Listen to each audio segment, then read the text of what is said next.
and its link when conflict. Also, we will highlight the humanitarian crisis in Sudan and Congo, share strategies for healing and peace building. We are also launching the Peace and Love Letters campaign, so I invite you to be part of this.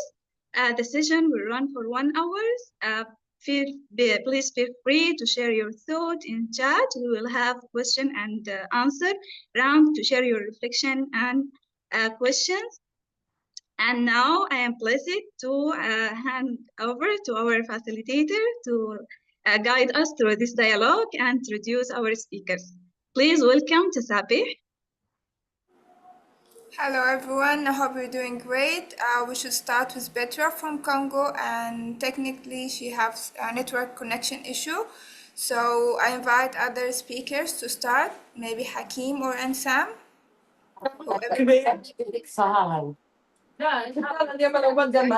Someone mute their microphones.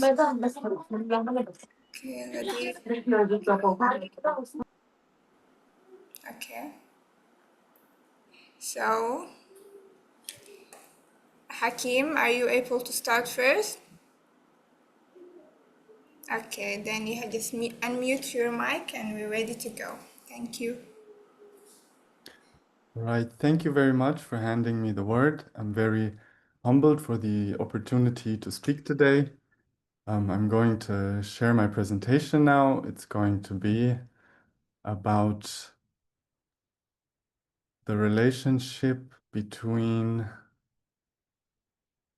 extractivism and peace building in Darfur, and the relationship between extractivism and genocide in Darfur, and what challenges we as peace builders are facing in this context.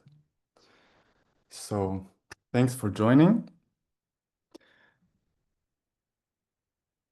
I will start off with the contents. In the first section, I will speak about neocolonialism in general and what defines a proxy war and why it is a proxy war that we are facing in Sudan. Then I will head on to why extractivism is a driver of genocidal and gender-based violence.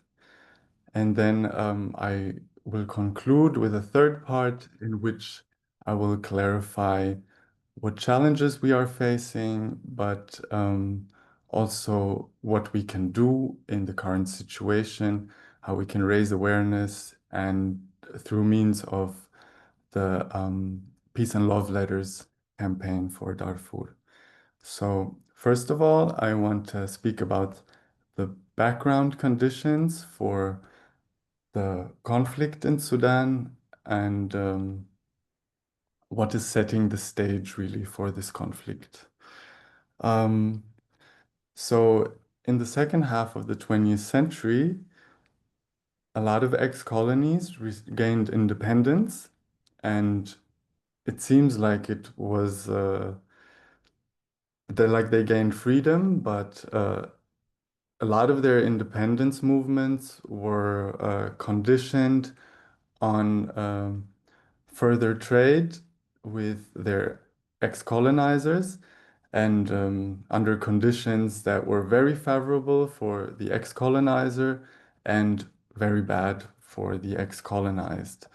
So when those countries became independent, the European countries and the US tried to build a free trade infrastructure that would integrate the new emerging countries into the world market, so they can keep on extracting their resources. One of the most prominent example for neocolonial agreements is the one between Niger and France, where the French had very favorable conditions for extracting uranium and other ores, minerals, and the prices were also really low. The prices that were paid were really low. And there was no way to go against this. In Nigeria, for example, after independence, it was determined in the constitution that the Nigerians aren't allowed to refine their crude oil, which is why to this day, British Petrol is refining most of their oil, and they have to ship their oil all around the world to South Korea, which refines a large chunk of their oil. So neocolonialism can basically explained as a hijacking of the elites governing a country. So they give up resources for cheap prices and then receive privileges or remain in power in their countries. If anybody challenges these types of supply chains, then they are usually ousted from power or smeared or even murdered, like Patrice Lumumba, for example, who was a prominent victim of imperialism in one of the proxy wars during the global Cold War.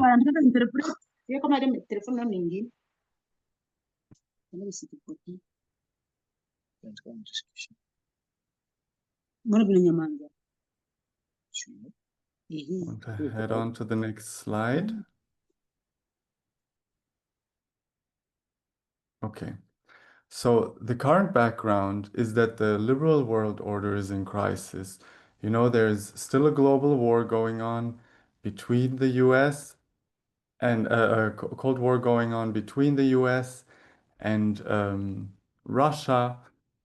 And the European Commission stated recently that it has yet to be decided who will dominate the resource markets in Central Asia, India, and Africa. So this was said by Mrs. von der Leyen, and we can see this nowadays that there is a competition over trade routes and supply chains, and that the Western countries need cheap resources to grow and to be able to compete in in an emerging multipolar world. Russia, because of the sanctions by the Western countries, needs gold to dampen the effect of these sanctions, but also to remain liquid and be able to conduct investments. And the same goes for China and in general, the transformation of our industries to more digitalized industries.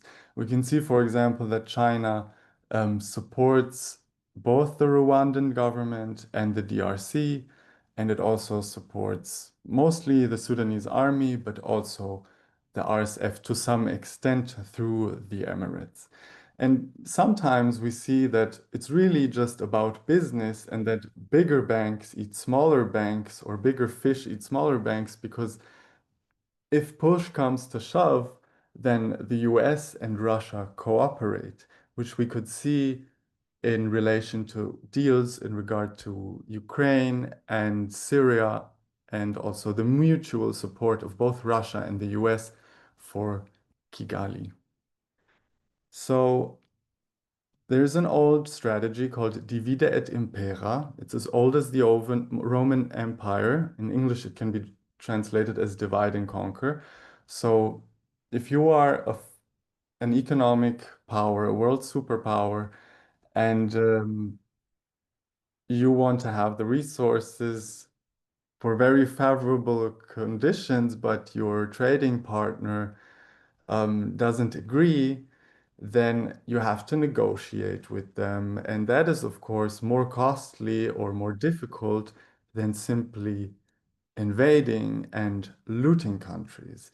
So, what superpowers try to do is break up trade blocs, such as the EU. The US has a great problem with the trade union that the EU represents, or also unified regions like the Maghreb, for example, which is why there's currently a conflict between Morocco and Algeria, because when we are isolated, then we have less trading power.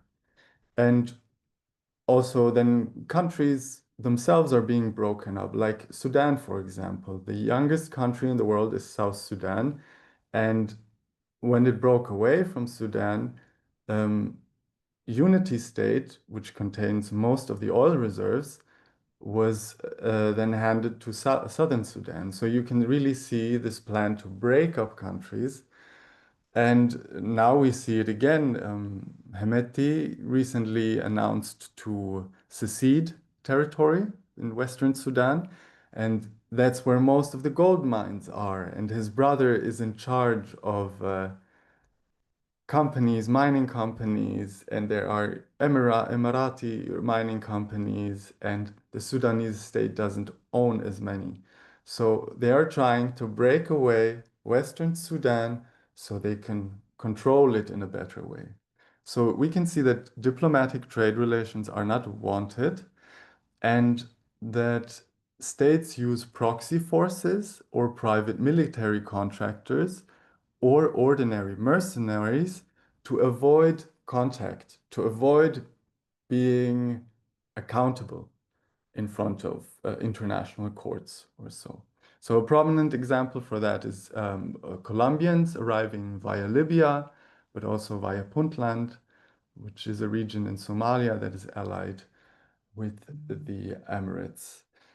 A great problem in the region is that there are a lot of young men with no life prospects, and so there are a lot of mercenaries pouring in from all types of countries, from Mali, from Chad, from Ethiopia, even from Libya. And if there are a lot of young men who don't have any perspectives, then they can be easily corrupted by militias. And if a country is broken up and there are rivaling militias or so, then they don't think of the common weal of a country or of the future or so. And then they may not make such favorable trade agreements because they just want to sell everything fast and gain wealth fast. So the main interests of foreign stakeholders are gold and oil, among other minerals, but also land for agricultural production and livestock farming.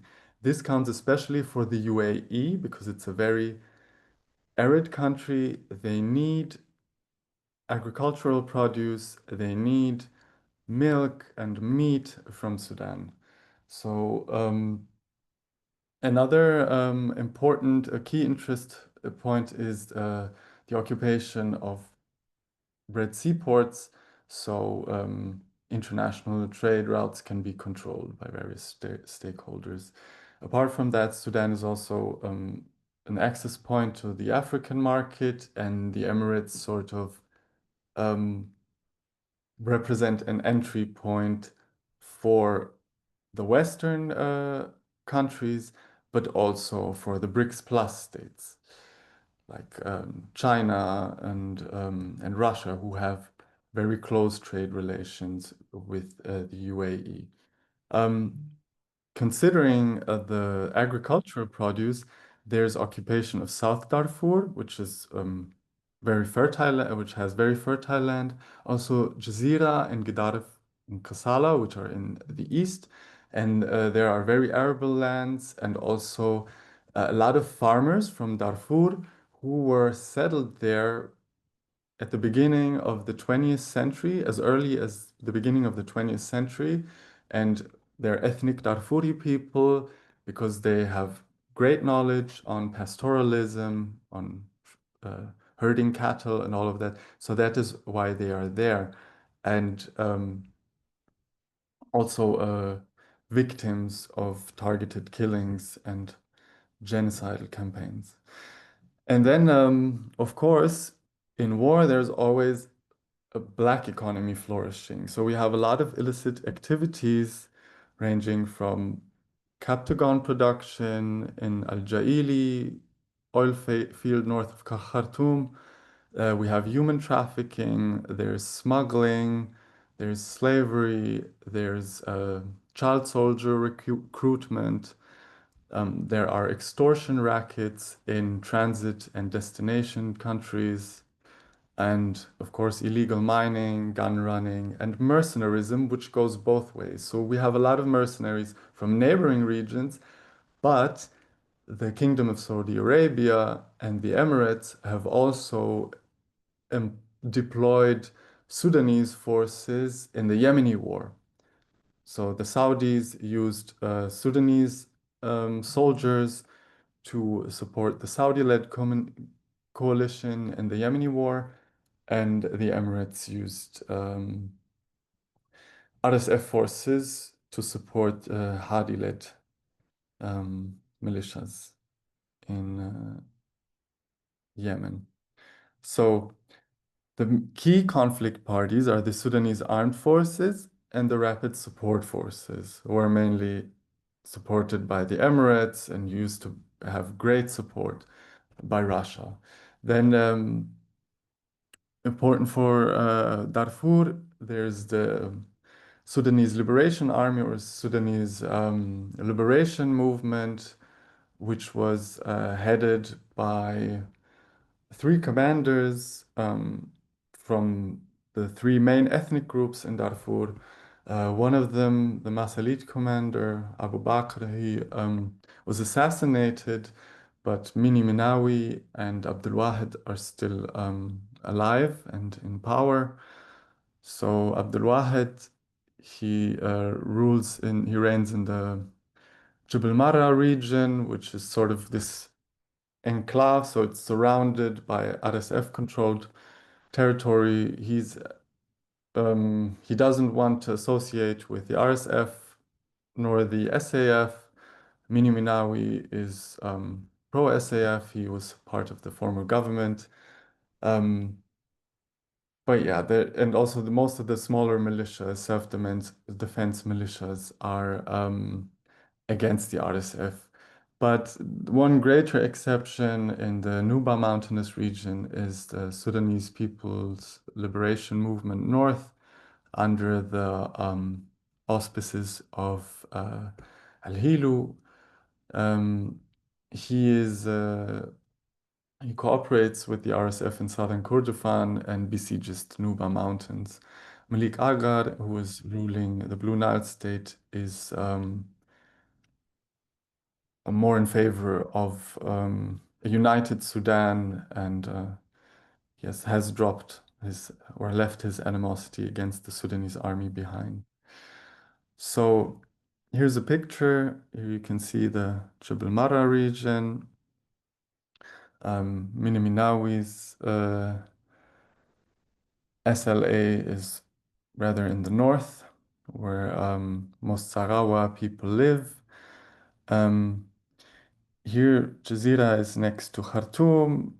Kassala and Gedaref are here in the east.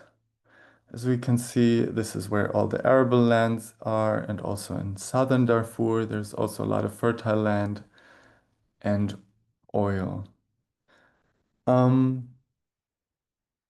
So much for that. I will come back to the maps, and I will go get into the stakeholders and into well, their contradictive positions, because we can see that they are not really interested in liberating Sudan or creating conditions of peace, because UN reports often shy away from saying that all the crimes against humanity that are systematically being committed amount to genocide. They say that there's a famine, but genocide and famine shall automatically trigger intervention. And we've seen recently that the US has sanctioned RSF leaders, but also a few days ago started saying that certain SAF commanders are Islamist and they're sanctioned too. So we get the impression that there's that efforts to stop the atrocities, to lift the sieges, sanction arms suppliers, and so on, are being stalled or undermined so the conflict can be prolonged. Because this is the goal, really, that we can see in Libya, in Yemen, in Syria as well, that they don't want solutions to the conflicts, but rather they want to break up the countries and prolong the conflicts so they can get their resources for as long as they want.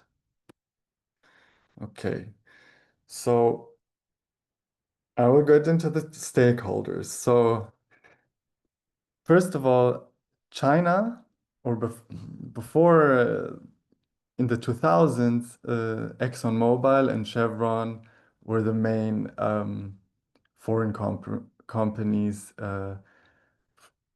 producing oil in southern Sudan. And then they were replaced by China. China has an interest in the African markets. It has an interest on the western shores of the Red Sea, and of course in different resources. So this is why it supports the Sudanese army. On the other hand, the Chinese also supply weapons to the RSF, so they gain money through the weapons trade as well. And then we have Iran, who is also who also wants to a port on the Red Sea shore. They were supporting the Sudanese army until 2015, when the Sudanese army lent soldiers to the Saudi-led coalition in Yemen that were fighting against Iran-supported Ansar Allah. But recently, they have picked up their support again. To counter Emirati influence in the region and also show presence. Then the US and Israel provided intel and diplomatic cover for the ousting of Omar al-Bashir. And then in 2019, they also pushed for the normalization with Israel. They pushed for the Abraham Accords. But we can see that the US or countries like France, they try to stay in the background and rather, they can trade with the GCC countries. They can trade with neighboring countries and just supply weapons. So the US, with Trump's new Middle East plans, for example, gains a lot of financial support from the Gulf, but gives weapons in return. So they don't have no direct contact or culpability, but they still get resources from there. Then we have Russia, who is, as I said, trying to cushion the effects of sanctions. They supported the RSF until the beginning of this year, but it is not sure whether the private military company, the Russian one, Wagner Group, is still supporting the RSF or not.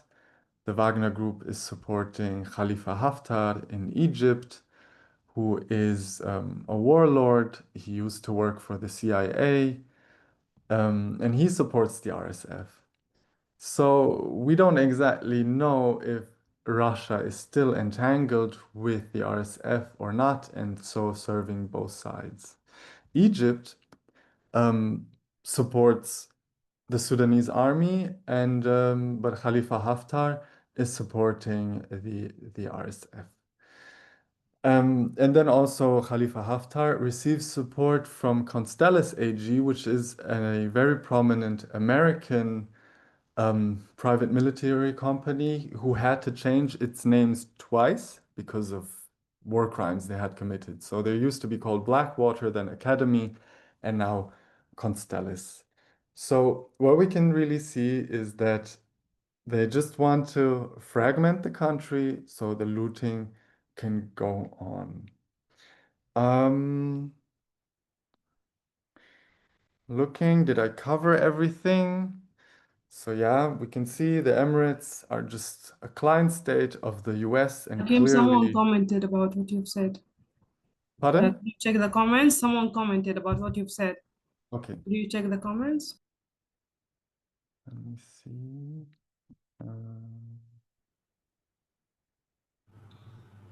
She said Haftar is connected to East Libya, not Egypt. Yeah, definitely. He's Eastern Egypt. He's from Eastern Libya, but he receives support from Egypt and from the Emirates.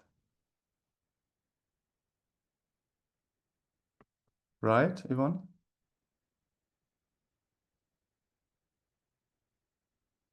Yes. Yes. He could get indeed support from the Emirates, from Hamati, and also from Sisi. So that's correct. But in doing the presentation, you were talking about that he was connected to, or that he was from Egypt. So I make a small correction. No, not from Egypt. Sorry, that came off wrong. Right. We'll move on. The slide is stuck.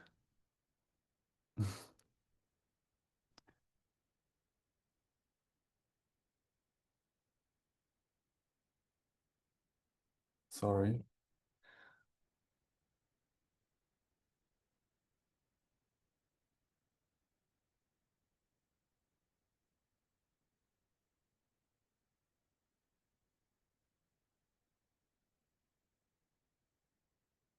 Okay. You're almost done. Please give us a heads up because we need to give people to like question session. Sure. Thank you. So I just wanted to make the connection why this extractivism is such a driver of genocidal and gender-based violence. So 30 million people are in need of humanitarian assistance. There's famine, millions on the brink of starvation, and lots of displaced in neighboring countries and also suffering very bad conditions. Civilian infrastructure is targeted by the RSF to destroy foundations of life and accelerate genocide. So farms, hospitals, land is being seized, cattle is stolen, and wealth and all kinds of produce. Power plants, electricity plants, and water stations are destroyed, probably with the aim to trigger outbreaks of epidemics, also roads and bridges, and so on. And there are a lot of gender-based risks, as women are the main targets to impact the fertility rate. Also, activists and reporters are targeted, and we can really see that there is the goal to terrorize communities to get them off their land. This was done in southern Sudan and South Sudan to receive plots of land who have a lot of oil, to get plots of land who have a lot of gold. We see this a lot in Darfur nowadays, but also fertile lands and lands that contain a lot of cattle. And we can see that the violence is so bad that people are really terrified and flee when they know that the RSF is on the move. There's a very heavy stigma, mass suicides, people running off, um, scared to remain in contact with their families and so on. So we can see that the genocidal campaigns and the famine are aimed at emptying the land and colonizing it. And this is why the UN needs to be clear so we can introduce legal measures to start an intervention. And so, as I said, starvation is also used as a weapon of war. Famine is very disastrous because if a body is so malnutritioned, then the genome is being changed. Like in the Bengal famine, the children of victims of the Bengal famine develop diabetes, for example. And in Gaza, we can see that if a body is seriously starved, then surgery can't be performed, or people may die from taking in antibiotics because their bodies can't contain it anymore. And then there's the deadly refeeding syndrome. Metabolisms have to be prepared for food again. And yes, people have been surviving desperately off very little, like things that aren't meant to be eaten, and aid delivery is punished in Al Fashir. 900,000 people are currently starving. A lot of people are being driven out of the region. Zamzam and Abu Shuk camp are being emptied, really. And yeah, normally these atrocities don't need an unanimous UN Security Council decision to trigger an intervention.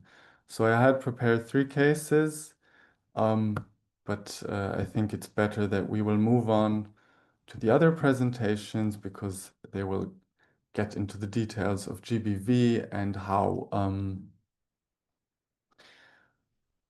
the ordinary population is affected due to this hunger for resources. And it is never a resource curse, as the Western countries like to say, but it's just their endless hunger for growth. So I had 3 cases, the one of Gisma Ali Omar, then one about checkpoints, and also one targeted killing of a Masalit youth who was asked if you were Masalit or not, and he said no, went off running, and then was executed. Last but not least, I wanted to get into peace building and how important for peace building cooperation with institutions, state institutions is, and protection by army or the ruling militias. Because in the current situation, in ongoing war, there's a siege, we can't get through, press is criminalized, they endanger their lives, they could be persecuted or put into prison. And so it is very hard to operate, and it's thinking of dialogue is basically absurd as mass atrocities are still being committed, mass rapes, torture, and so on and so forth. So we at Women Beyond Silence would like to launch the Peace and Love Letters to Darfur campaign to raise awareness and expose these crimes. And we want to signal people in Darfur that they are heard, that they're not isolated, not alone. And long term, we would like not only to raise awareness and funds and an understanding for what is going on, the injustices, but rather that there's like a strong solidarity network, engagement of diaspora, and maybe even policy influence, considering aid and foreign policy. Yes. So thank you very much. I know I put way too much into my presentation. These are the challenges that one faces during conflict. I will pass down all of that to you. I will give you a PDF with everything, also the notes I used for the presentation. Here are my resources. And thank you very much, and sorry once again for the length. Thank you, Hakeem. You're amazing. You mentioned a lot of details, like personally as a Sudanese, I didn't know, I needed to know more about. And war is complicated. Everything is complicated. So you did a lot of research, you give it all your heart, and people need to do this in details. And I think you were great. And thank you so much for preparing this. I'm happy you're content. We'll give time for questions if there's questions. So go ahead.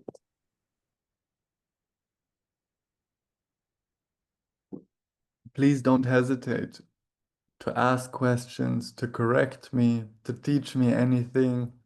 For example, I don't know much about Kenya's interest in Sudan.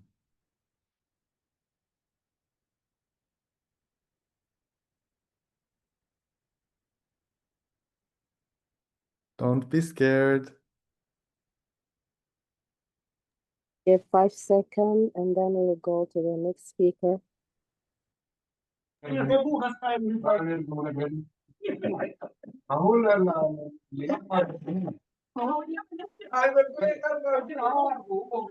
everyone, turn your microphones off if you're not gonna speak.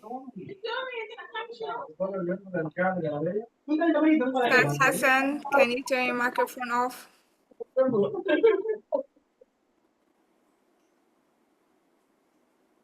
Okay. Does anyone have a comment want to say? Even if it's not a question, do you want to share anything with us?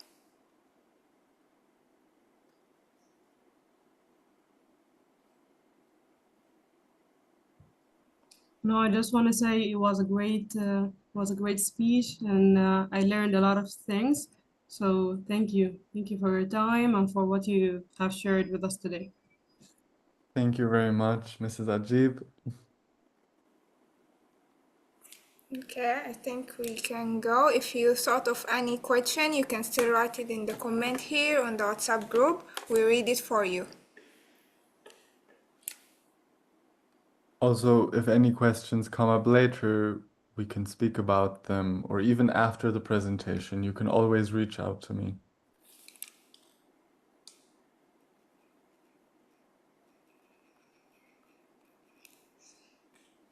So I think we're good to go. Our next presentation is gonna be with Miss Petra. Are you with us?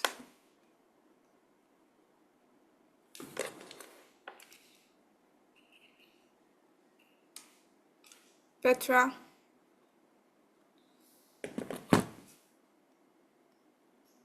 Or Madame Leperta? Speakers from DRC. Bonsoir, bonsoir. Madame Lurat est ici présente. Je suis là. Merci. Hello. So let everyone know to change the translation from French to English, please.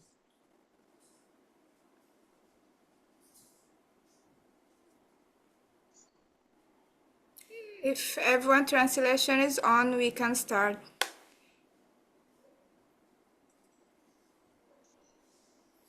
Madame Leberta, you can go. Need to give them like a bit of 5 seconds before starting. Merci beaucoup. Bonsoir à tous. Très ravie de participer à ce webinaire concernant les violences basées sur le genre en République démocratique du Congo.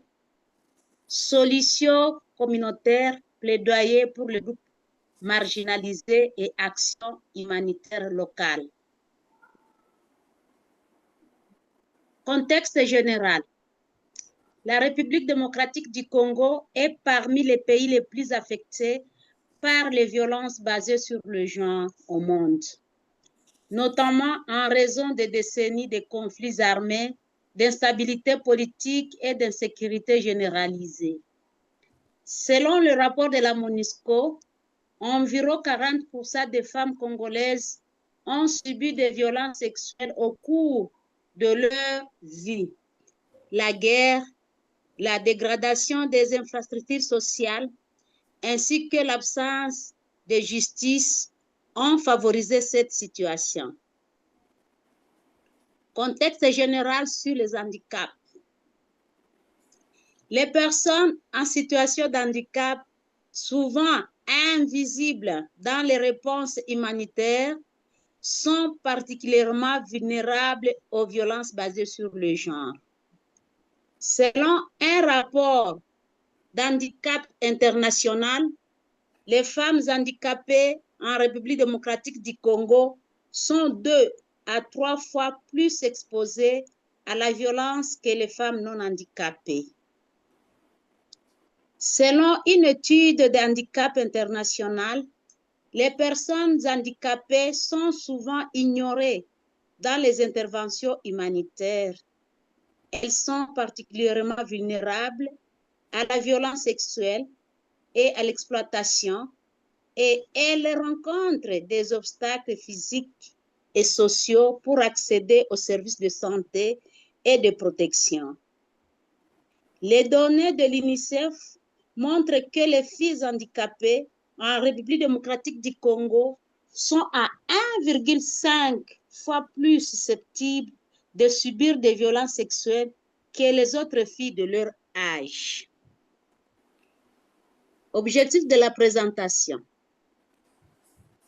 Nous allons, au cours de cet exposé, explorer les solutions communautaires existantes, les actions de plaidoyer pour les groupes marginalisés, y compris les personnes handicapées, et les mesures préventives mises en place par les acteurs humanitaires locaux pour répondre aux violences basées sur le genre. Cette présentation se base sur les données récentes provenant des rapports de la MONUSCO et des organisations locales comme notre rapport de monitoring mené de mars à mai 2025 en consortium avec ODDPH pour les incidents de violences sexuelles et des mécanismes de protection dans les quartiers Ndosho dans la ville de Goma.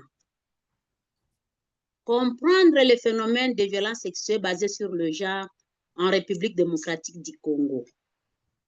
Les violences basées sur le genre en République démocratique du Congo se manifestent principalement sous forme de viols, de violences domestiques, de mariages forcés et précoces, de traite des êtres humains. Les viols est l'une des formes de violence les plus répandues dans le pays. Selon la MONUSCO, en 2023, environ 123 000 cas de viol ont été recensés dans l'ensemble de la République démocratique du Congo, dont plus de 70% dans l'est du pays, selon UNFPA, mais le nombre réel pourrait être bien plus élevé car de nombreuses victimes n'osent pas signaler ces actes. Les solutions communautaires pour lutter contre les violences basées sur le genre en République démocratique du Congo. Pour répondre aux besoins de la communauté et voulant tant soit peu intervenir pour ces cas, localement, nous travaillons sur les volets suivants. Volet mobilisation communautaire. De nombreuses communautés en République démocratique du Congo ont adopté des stratégies pour prévenir et répondre aux violences basées sur le genre. Les leaders communautaires, y compris les chefs traditionnels et religieux, jouent un rôle clé dans l'éducation des populations et dans l'organisation des mécanismes de prévention. Volet création d'espaces sûrs. Des espaces sûrs ont été mis en place dans des zones touchées par les conflits où les victimes peuvent recevoir des soins médicaux, psychologiques et juridiques. Malheureusement, ces centres ne fonctionnent presque plus suite à l'absence de l'autorité de l'État dans certaines zones et l'absence de certains bailleurs de fonds sur le terrain à cause de l'insécurité. Pour la consolidation de la paix à travers les organisations locales. Notre plus grand rôle sur le terrain en tant qu'organisation proche de la communauté est, premièrement, prévention de la dénonciation et la dénonciation des violences basées sur le genre, en brisant le silence, en accompagnant les survivantes et en sensibilisant sur les droits humains. Au deuxième point, nous faisons l'inclusion active des personnes vivant avec handicap dans les initiatives de paix, de développement et de reconstruction à travers les paillotes de paix, les émissions radio que nous organisons souvent avec l'appui de certains partenaires. Au numéro 3, nous faisons l'éducation à la paix à travers les dialogues communautaires, des actions de cohésion sociale et la mobilisation des jeunes, des femmes et des leaders locaux. La réponse humanitaire de proximité en apportant un appui concret aux victimes des conflits et en posant des bases d'un avenir plus stable et équitable. Appel à l'action. Nous devons continuer à plaider pour une réponse humanitaire plus inclusive et plus équitable pour les personnes les plus vulnérables sont prises en compte à chaque étape de la réponse. Le soutien aux organisations locales qui comprennent mieux les besoins spécifiques des communautés est essentiel pour une réponse durable et effective. En conclusion, la paix ne se limite pas au silence des armes.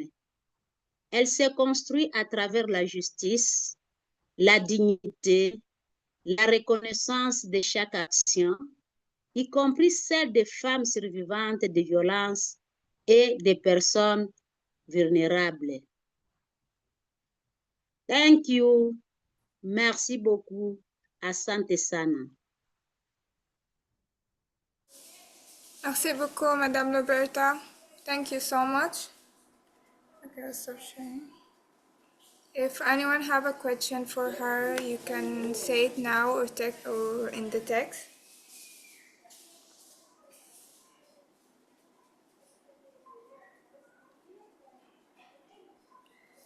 Okay.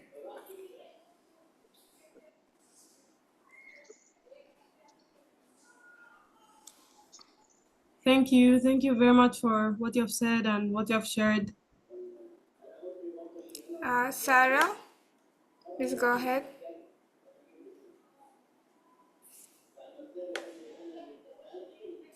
So when it comes to the gendered violence that women face in conflict zones such as Sudan and Congo, there are multiple sociological factors that play into the victimhood of females in these areas. And I was wondering, what can we do as communities when approaching discussions about these matters to make sure that, like there was this quote that I've read that women they don't take part in wars. They don't go out as soldiers because wars are fought on female bodies. Female bodies are battlefields in wars. So as communities in such war countries, I'm from Sudan, so I wanted to know regarding discussions of such sensitive matters, how can we approach it with appropriate sensitivity to make sure that we do not assign women this, how do I say this? Role of victimhood that is innate to their existence, which is not real. We can't just assume that it's part of the nature of war, it's part of the nature of the male gender to inflict harm upon other women when chaos breaks. And so, yeah, I hope I try to be clear as possible. I may answer it and others can join too. So I think the first step is address all the minorities, not only women. Men get raped too. Children, people with disabilities are more high risk than women and men. So we need to put it clear. It's not only women. Women are the big majority of it, but there are also other minorities that must be addressed in the community. And regarding the approach, like we have two approach. We need to approach the survivors and the community, and it's completely different. If you're approaching the survivors, they need to be protected. They need to be, they're not their fault. They need to have like a whole systemic approach that support them to breathe, so they to come back to themselves, and they come back and talk about it. If we're dealing with a gender-based issue, we need people from the current effective situation. They need to talk about it because no one knows it in details more than them. Like for example, here right now we have a speaker, Bedria. She's currently in Sieg in Darfur. She's going through a lot. She may even die in any moment we're talking because it's very bad in Al-Fashir. And she can't join us right now, and she can't even speak with her own voice because she might be targeted if her anything connected, so she's gonna share her record. So we face it right now, we're dealing, and we're trying to amplify the voices of the survivors. And I don't think survivor are a correct term because none of them are surviving right now. And this is the first approach. The approach for us as an activist and as people who's out of this zone, we keep going, we keep talking about it. We do awareness of GBV because people don't even know what GBV mean. And we try to fight because I think everything we know right now about GBV and about the right approaches is not correct. We need to define a new ways together. We need to build a new collective way somehow that adapt to the situation. Because obviously all the stuff we learned so far about how adapting is not working because no one is surviving, no one is doing okay right now. So it's not a practical answer because this is the situation right now and we just try to do our best. So for me, writing the right path, I think we've been acting it right now, like what we're doing together.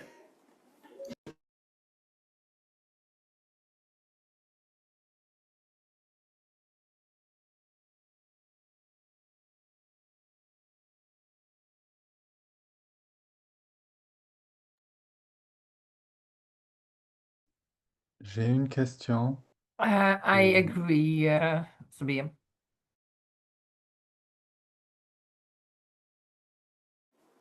We have another question from Ida. Does anyone want to answer it?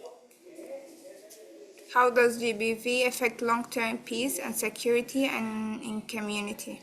And thanks again, Sarah, for this question. We really need to ask this question so we think how to act. So, how GBV affect long-term peace and security in a community?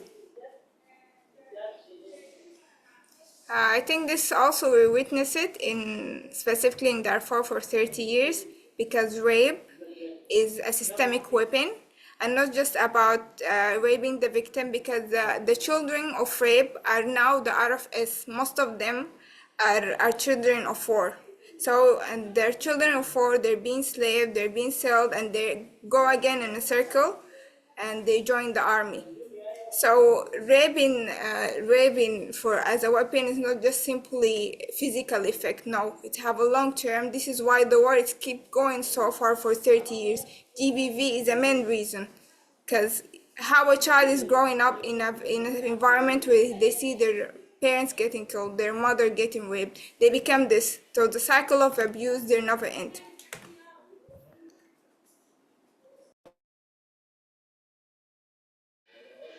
Does anyone have a comment or we go to our next question? Our next presentation. Okay. Our next speaker is Berta. Are you with us? Oh, yes, I'm here. Okay, introducing to our next speaker, Eva. You have the mic now. Thank you very much. I don't know if someone can help me with the presentation because we have no electricity. I'm just using my phone. So we can start now. We both have eyes and ears. We can hear you loud and clear. Okay, as someone is helping with I will open it for you. Just to give me a minute. Thank you very much. So as she's doing it, I'll just do a brief presentation of myself. Thank you for joining us tonight. We are very happy to have this discussion with you. My name is ProZ and I currently work at ODDPH as the protection officer. So ODDPH is a non-profit organization that promotes and protects the right of people living with disability in DRC. And my presentation is going to be to mainly talk about gender-based violence and how it affects women and girls in conflict settings. So I know we have so many definitions for gender-based violences, but I chose this one particularly because it's directly linked to how GBV affects women during and after war. So let's go to the definition. Gender-based violence, which is GBV in short, includes physical, sexual, emotional, and psychological, as well as economic and educational abuse, coercion, and threats directly at an individual based on their biological sex or gender identity. So here it's not only about women and girls. Here we see other gender minorities that include I think trans women and bisexual. So GBV can be presented in so many forms, and I chose these particular ones that affect women and girls during war and also during our daily life, not only outside of war. And the first one is sexual abuse, which is by definition an act attempted to threaten or is carried out to a victim without their consent. Sexual violence includes rape, sexual abuse and harassment, as well as exploitation and forced prostitution. This can also happen within marriage, and we call it marital rape. And it can also happen to minors, to children under 18. We have physical abuse, which includes physical violence, and it can be seen by beating, strangling, pushing, or even use of weapons. Here we see the knives, and some people even use guns. We have psychological abuse, which is a non-sexual abuse, but it's can be manifested by verbal abuse and insulting or degrading the survivor. This includes psychological abuse behaviors such as controlling, it can also go beyond and reach the blackmailing the victim. So we have domestic violence. This includes all acts of physical, sexual, psychological, and economic violence that occur within the family, domestic units, or between intimate partners. This can also go beyond homes where the partners live together, where the partner can also go and harass the person where they have gone for survival. We also have forced marriage, which refers to marriage concluded under forced or coercion, either physical pressure to marry or emotionally or psychologically pressure someone to go and marry the person they don't want to. It's closely linked to child or early marriage. When children get married before reaching the minimum age of marriage, this depends on the countries. Some countries will have 16 and others will have 18 years. So we have genital mutilation. It is an act of cutting or removal of some of all the external female genital parts. It violates human bodies and often damages their sexuality, mental health, well-being, and participation in the community. It can also lead to death.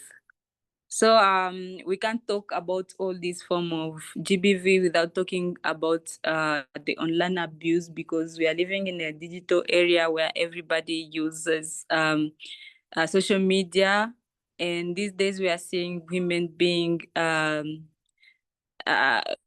harassed through online platform, and this can go beyond, and people can even use messages to threaten people, and even sending messages, email, and also pedophilia. This includes also pedophilia, online pedophilia, and also blackmailing people online.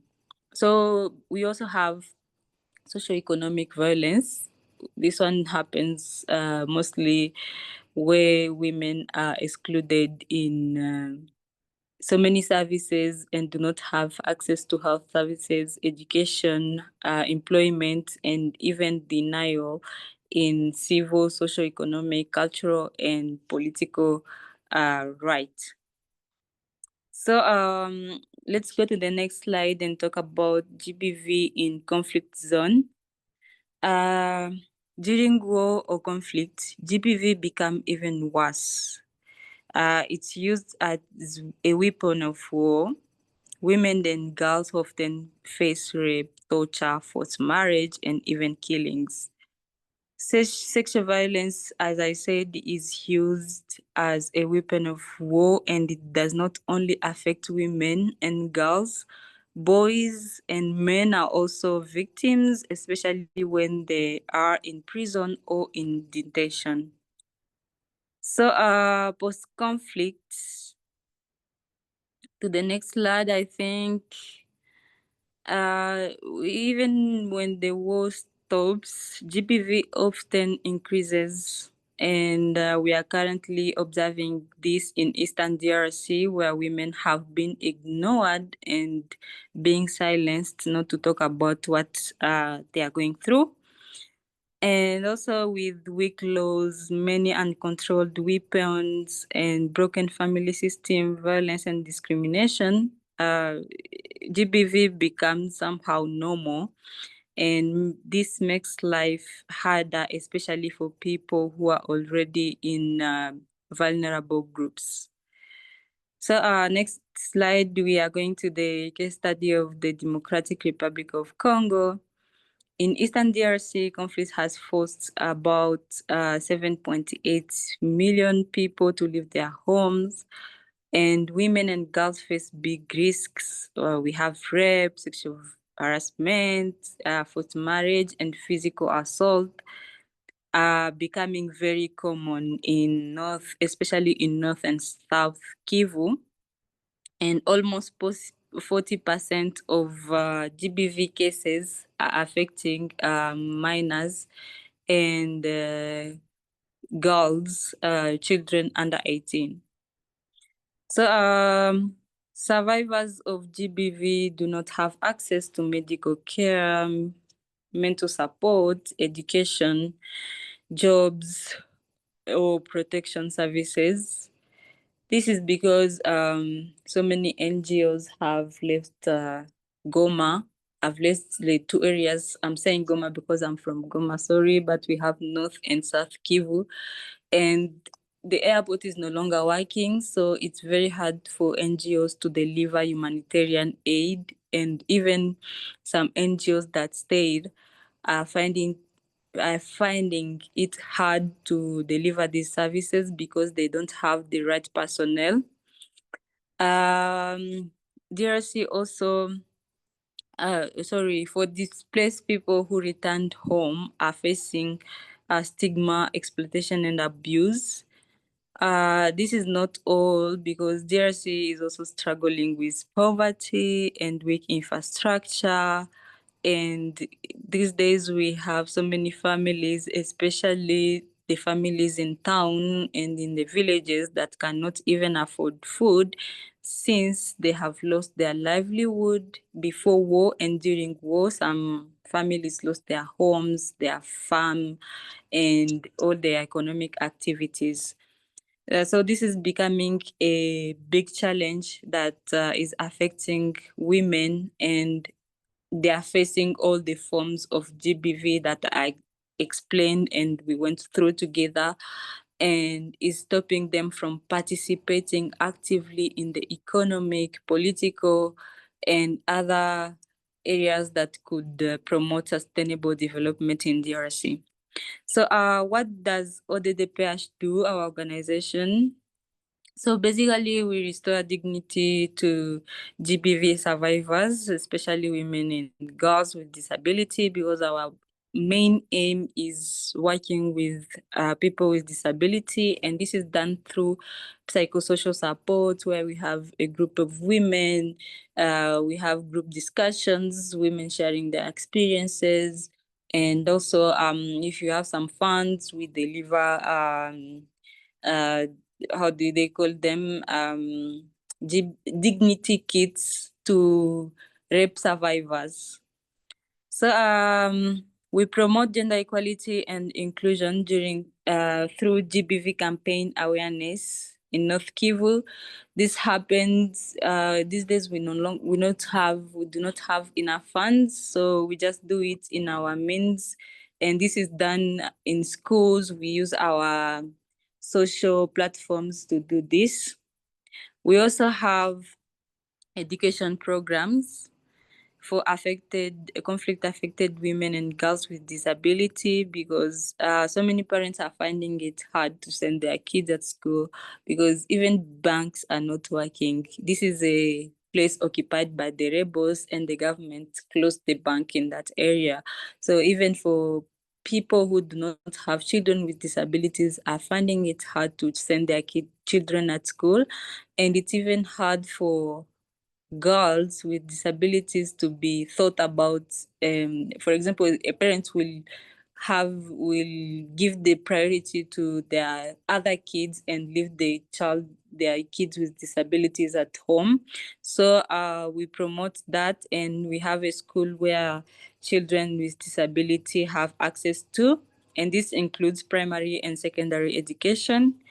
We do advocacy for women and girls living with disabilities rights and protection, and then we do it mostly at the national level because during war there are people who have been ignored, and when people are fleeing war sometimes they are left behind and they become like very easy targets of rape by both the rebels and sometimes even the National Army. Thank you for listening. If you have any questions or comments, you're welcome. So much for each. I have a question directly. Since you said silence allows the injustice to continue, what role do the men and boys play in both repairing and preventing PGV? Can you repeat the question, please? What role do men and boys play in preventing GBV? Since the silence allows the injustice to continue, what can men and boys play in this role to prevent GBV? Thank you very much for asking. I will start answering the question by what we do. Mostly, our organization engage men to participate in GBV prevention, and that is done through our campaign awareness, where we do not only invite or involve women and girls, we also involve men and boys, and also in schools. When we go there, we talk to men and boys so that they can participate in preventing and ending GBV. And what can be done for other organizations is to involve men in this discussion, because if women are only involved in this discussion, men will feel like they're not even part of it. They're not part of the change. They will think that this is a woman thing and they have the right to continue doing it, and every time people will only talk to women. But if men are involved in this discussion, they will see the danger of what is happening. They will see how it affects women and girls, because I don't think that a father will be happy to hear that their children, their girl child, have been raped. That's why making them participate will make also them feel the emotions that women and girls feel when they are going through these violences. Thank you very much. For explaining. If there's any question, anybody can go ahead and ask. 5 seconds. Hello. I just have a question. Firstly, I want to thank you for this presentation. My question is, how can our voices push government and international bodies to to stop treating gender-based violence as a side issue and start to illustrate to them that the GBV used as a main strategy for war, and how we can push them to make an urgent action regarding this.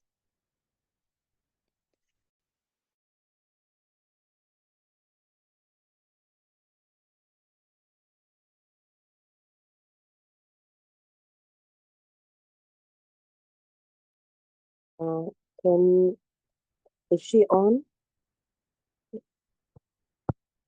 Hello? If she cannot hear me, I can repeat it, my question. Oh, I think I heard you. I just thought that you did not finish the question. So, during war, it's very hard to involve national and international organizations because everybody is running for their lives. But there are other organizations that stay to protect the victims. For example, the Red Cross, the International Red Cross, comes in and see people who have been injured and sometimes offers directly help to women who have been raped. But during war, it's very, very hard to involve the international community and even international NGOs because we have cases of these UN soldiers of also being involved in the rape. During rape, everybody is a victim and everybody is also should I say every soldier is likely to commit rape because when they fail, they transfer their anger to these women who just want also to survive. So after war, I think GBV is always put aside and people always talk about engage in peace discussion, and in this peace discussion they do not involve women. We have our president going at the national level talking about peace, but it's very rare to see him going with women who have been victims of this war and who are going through GBV after war and during to be part of that discussion. So I think we can raise our voices and make this a priority to this organization through advocacy. And this will take a long time. It won't be a very short should I say, it can't be seen in a very short time because so many NGOs have been doing this for a very long time, and their voice are being heard, of course, but not to the international extent. But if we continue raising our voices with them, I think this will make a change and they will take this at a serious note.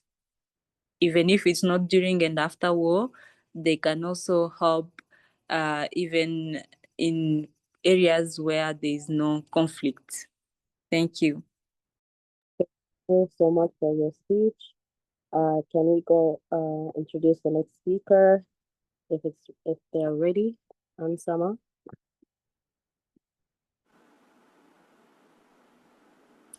Did you say Ansam?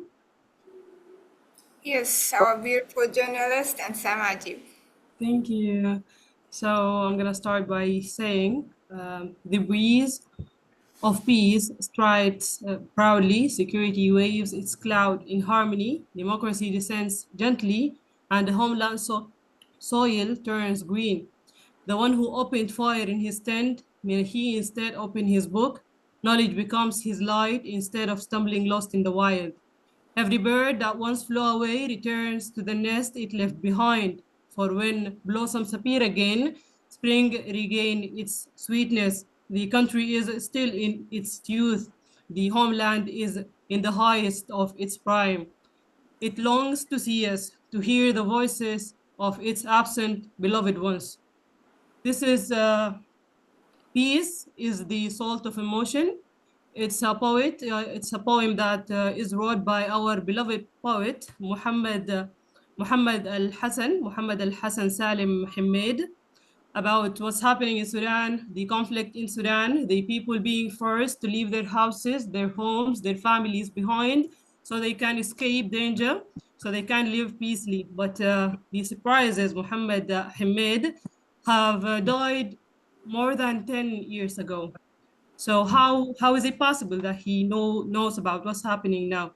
How did he know about the April 2023 war that happened or erupted in Sudan? The answer to this question could be very simple. It is because the war in Sudan did not begin yesterday, did not begin 2 years ago, nor 3 years ago. It has started decades ago. And in Darfur particularly, it started in the 50s when Sudan gained or took its independence from Britain. But the ramification of what we see or witness right now is it's the ramification of the 2003 conflict that happened when the Justice and Equality Movement, the JEM, and the Sudan Liberation Army, SLA, had worked together to revolute against Khartoum's government neglect toward Darfur. So they were not satisfied about the treatment that the government in Khartoum did or practiced in Darfur. So how did the government in Khartoum reply or answer to what they have done? Because they have caused a little bit of a fuss to them, and they want everything to be stable, everything to be under control for them. So what did they do? They armed the Janjaweed militia, and this is when everything started. This is the beginning of everything. Why? Because they started a wave of violence that contributed to the killing of thousands, the displacement of hundreds of thousands, and the burning of villages, burning of people alive, and destroying their homes, forcing them to leave and to seek refuge in neighboring countries like Chad, and to settle in camps for displaced people. So it's not a war that began 2 or 3 years ago. It's a conflict that people have endured for many years now. And the international community said or described it or labeled it as the first genocide of the 21st century that what happened in Darfur. And the ICC, or the International Criminal Court, have issued many charges against and sanctions against officials in Sudan that have been proven to contribute in the conflict in Darfur, or the genocide in Darfur, to be precise. So, and in 2004, the U.S. Secretary of State, his name is Colin Powell, made an investigation using the satellite, and he figured out or found out images that shows the effect of what's happening, or the Janjaweed's war, or the Janjaweed's attack on these villages. So it was a damning evidence that showed that these actions are not a coincidence. The spread, or the consistent spread on the pattern of atrocities, the rape, the killing, the invading of the houses, and the burning of the villages. All of this was not a coincidence. It was something that was an action that was planned, because they needed, or they were trying. Assam. Monique is asking if you can talk a little bit slower, so then she can follow it more. And in the meantime, Yolanda, your mic is open. Okay. Thank you. So sorry, Monique, for speaking a little bit faster. This is I'm a little bit I speak a little bit like faster, so I'm gonna try to say slowly. So I've been telling you that in 2004 there has been an investigation opened by Colin Powell. He is a U.S. Secretary of State, and he made an investigation using satellite images, and he found out that there is a pattern of what's happening in Darfur, and it was not a coincidence, and could never be a coincidence, because what's happening in Darfur have been very, like, it was very, how can I say it, intent. They intended to do that because the killing and the rape and the burning of villages was spreaded in a pattern that could never be an accident or a coincidence. So their goal was to depopulate the Darfur region of its Arabic communities. They wanted of its non-Arabic communities. So they were targeting the blacks, the African of the region, because they wanted to, let's go back to the 50s. They wanted to depopulated from the black, the Christian, and the African, because this is what they wanted to naturalize the country. It's out of a racist approach and a racist reason. So speaking about today's matter, specifically, we can say that the use of rape as a weapon of war is an important aspect, or is one of the most atrocious aspects of the genocide in Darfur, because they didn't exclude anyone. It was targeted towards anybody, as Berta said before.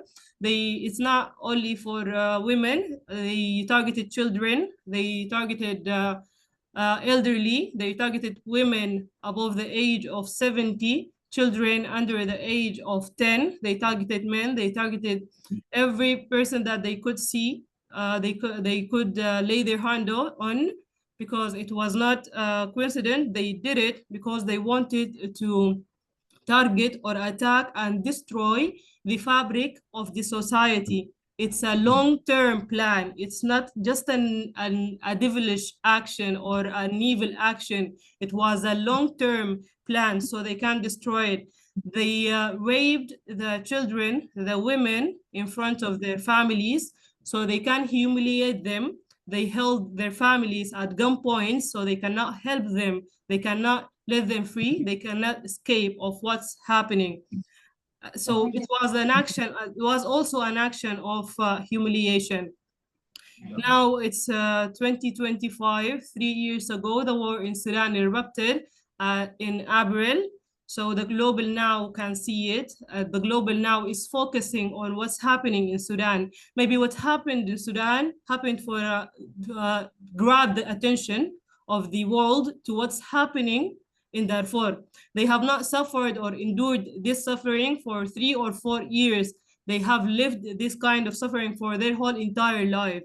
Some of them did not even witness a day without a war. This is their reality. They woke up, they woke up to the life, they saw the life, they entered the life, living the fear of being killed, living the fear of being targeted, their homes being invaded, their families being raped, murdered, slaughtered in front of them. This is not a 1 or 2 or 3 years old war. It's their reality. They had to endure the trauma, the genocide, the rape. This is their whole entire life, their whole entire reality. So maybe what's happening now in Sudan could be a reminder for the world, for the whole, not only for the world, but also to the people in Khartoum. They had we in Khartoum had to leave our homes behind.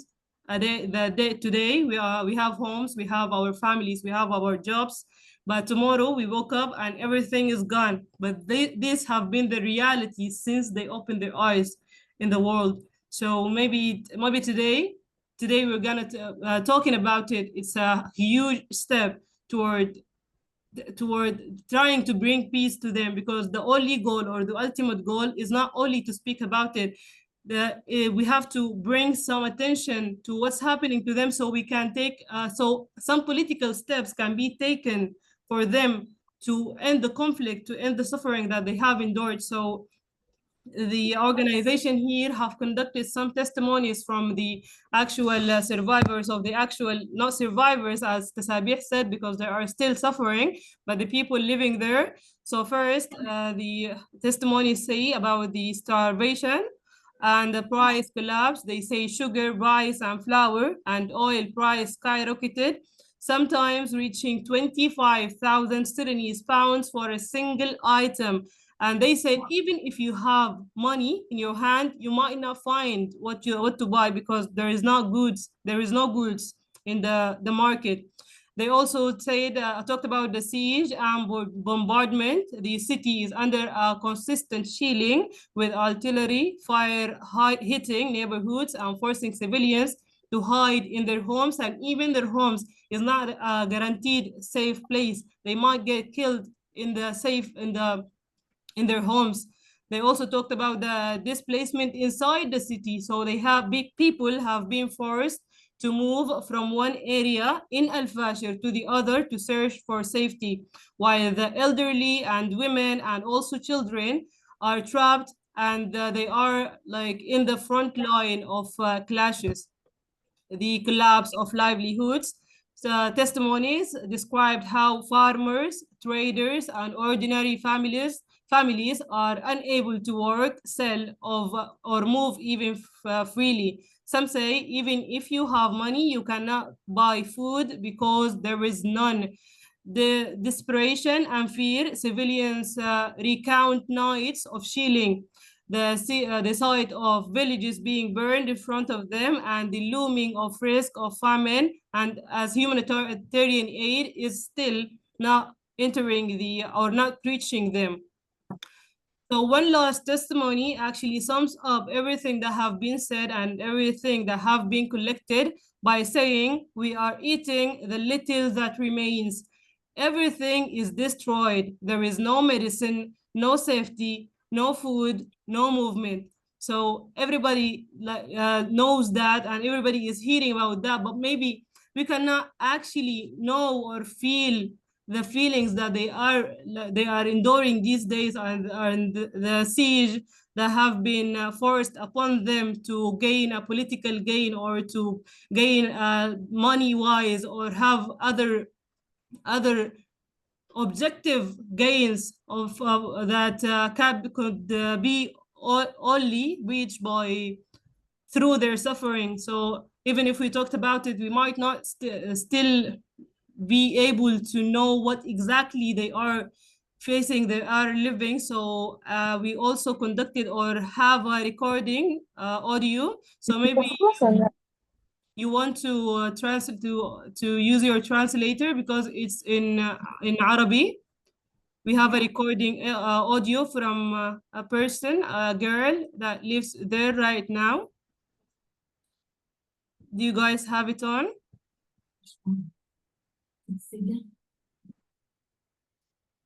So I'm gonna play it right now. Can you hear it? Can you hear it?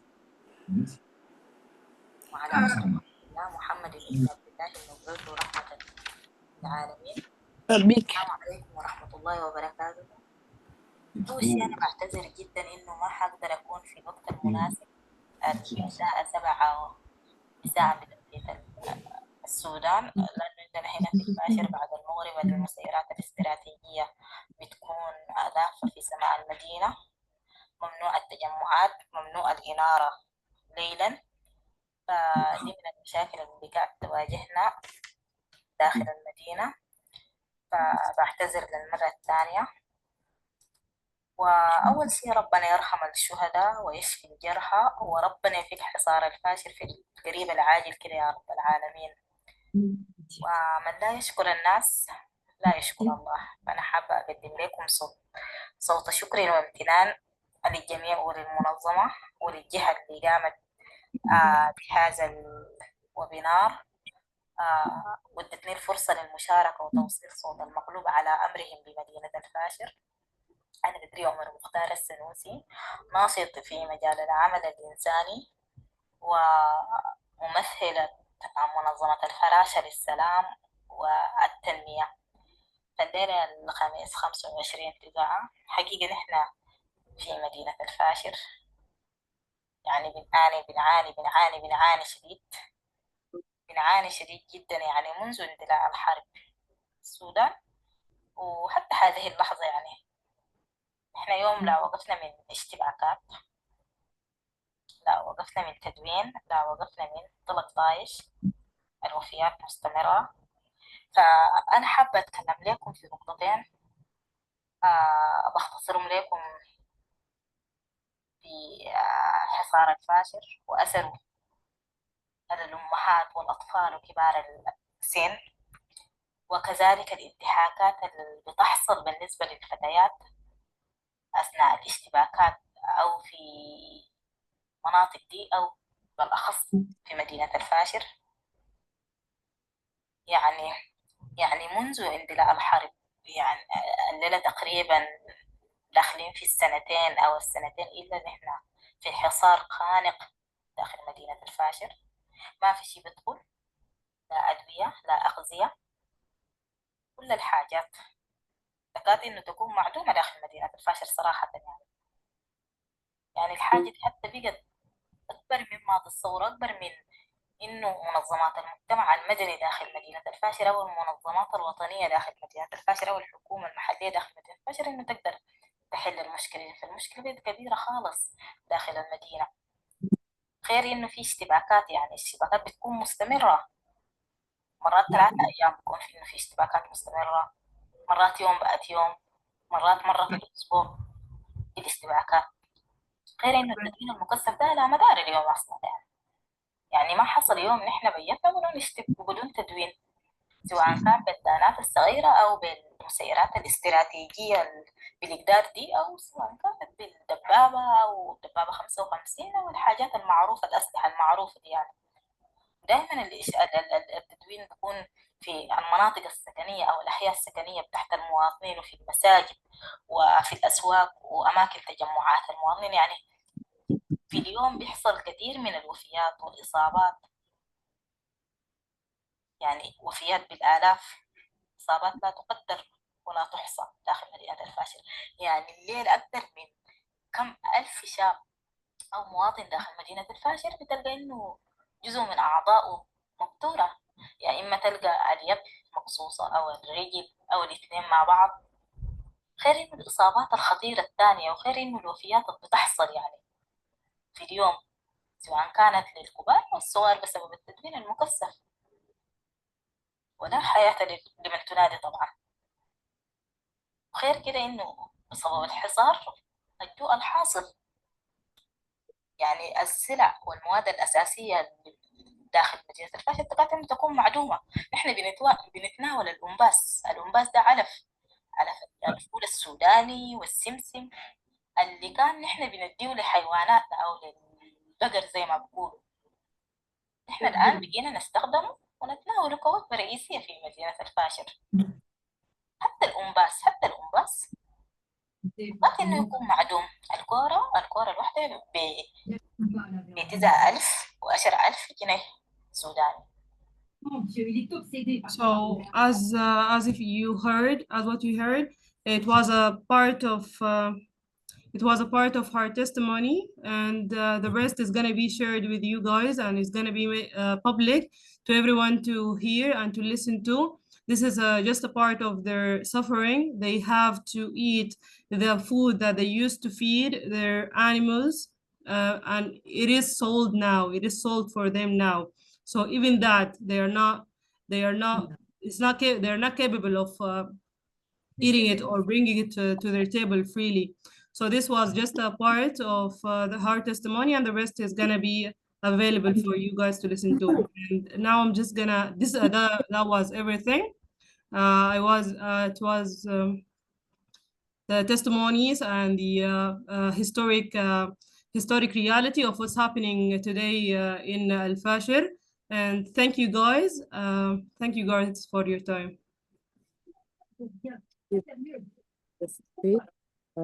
If there is any question, please come forward.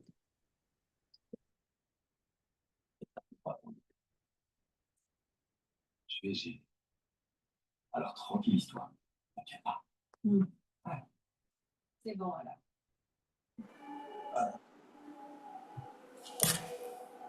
Thank you, Ansam. I think a lot of people, including Sudanese people, need to address that Darfur war didn't start 2 years ago. It's more than 30 years ago. and it's all related. It's just not a severe war, it's a proxy war, and a lot of countries are involved, feeding this war for 30 years just to solve their goal, and not being humans. It's very terrible. And we need to understand this. We need to understand it's not just people killing each other. They were born to be like this, and they were put in this situation. And now they're entrapped in a camp. They cannot leave and have nothing to live for. And I hope we make a change. And that's why we have 7 demands for Darfur that I encourage everyone in this webinar to share them and to make a video demanding the one of the demands we share in the group, because this is how we create peace. We demand for peace. We demand for justice. And I hope everyone of you act upon this, and let's do this. Let's help each other. And even like our families and friends in Congo, they work in any kind of peace campaign and political, we're gonna join them, because we need to demand each other right, because none of us free unless we're all free. And we can go to our next speaker if we don't have any question, which is with you, Bono. Assalamu alaikum. Yeah. Huko mwingine intervene mzungu sasa. Hello for everyone. There are a few people who have the mic open. May I ask them to close it? Yolanda or Liberta? Your mics are open. Yes, thank you, Yolanda. Thank you both and others. I don't know about how you were listening. For me, it was quite impressive. For sure, the testimony from Ansan, Shukran. I will bring up my presentation when I succeed, of course. That's another issue. Yes, I did.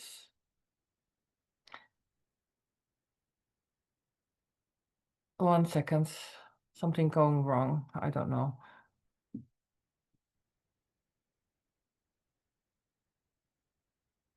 Now I'm confused. Oh yeah. So, yeah, I made it already last time with the webinar introduction about myself. I want to ask you first, how are you doing after hearing all those stories? I will try to talk a little bit about the healing prevention, but to be honest, I find it also really difficult, as you, most of you for sure, have more experience and thoughts, and a little bit is already shared too by the speakers before me. I'm coming from the Netherlands, and even when I lived for a long time in Libya and things like this, I'm privileged comparing with you. So anyone who likes to join and say, how are you doing?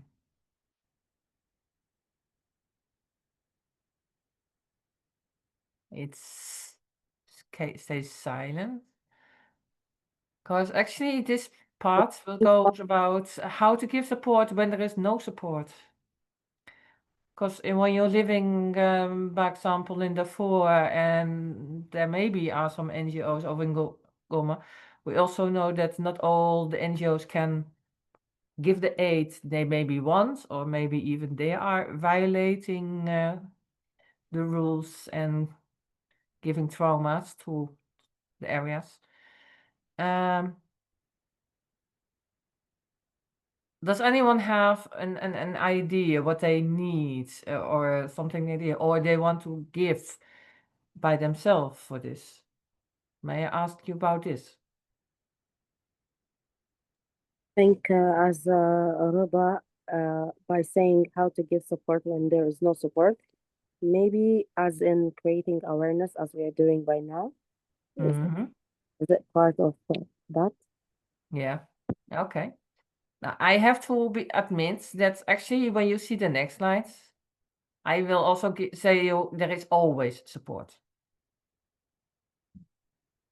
Only it's even closer by than you maybe think at the first moment. It starts with yourself. The best support can be given by yourself. However, when you are not able to do it because of your own situations, your own mind becomes already too depressed, it's not your fault. It's your challenge.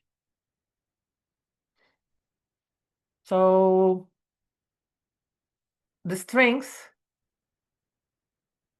is in each. And everyone is different, even individual difference. Several before me already spoke about GBV. It's connecting to it's not only about women, it's also about men, it's also about children, it's about disabled people. And to be honest, I love about this webinar that this is all named. And even by women are also different, men are different. Between them, we each needs a different approach. And you need to be aware of this too. There you have a sense of coherence, they say. And the purpose to rebuild or restore yourself is manageable. It's about giving yourself the support, cognitive or emotional support. There are many different ways. And there is no wrong way.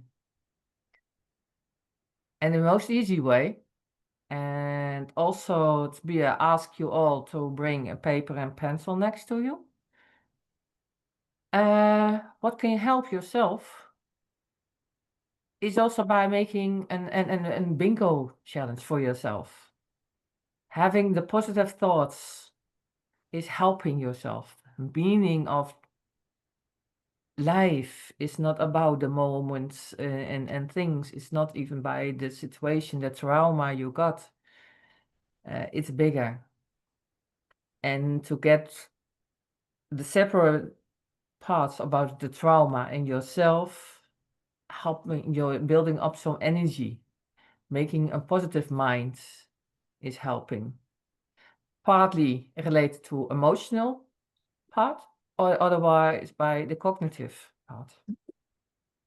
And bingo can help. Do some exercise to remind you. You make a cross. You can also make this as an example. You can also make one by yourself. And jump in the sky several times. Your energy will grow by this. And it gives some positive feeling. I actually, when you see the Western bingos, then they say do gym, make a walk outside. But when outside is dangerous, don't go outside. But you can do an exercise. Make a sit up or something like this. Therefore, you don't need a lot of more space. Tell you the people around you, or even to yourself, a joke, or not even a joke. Put your cheeks up and make a smile. Even the feeling of making a smile, even when it's a forced one, it's a positive one. For myself, I even many times, when I was in a really hard time, I put myself in a mantra and everywhere I could see on my screen, on my telephone, computer, on my car, and everywhere I put the text enjoy. And I show you, my life was not enjoyable, but I trained my brain to see the beauty, small things, and spark from the sun, or the nice color from a flower.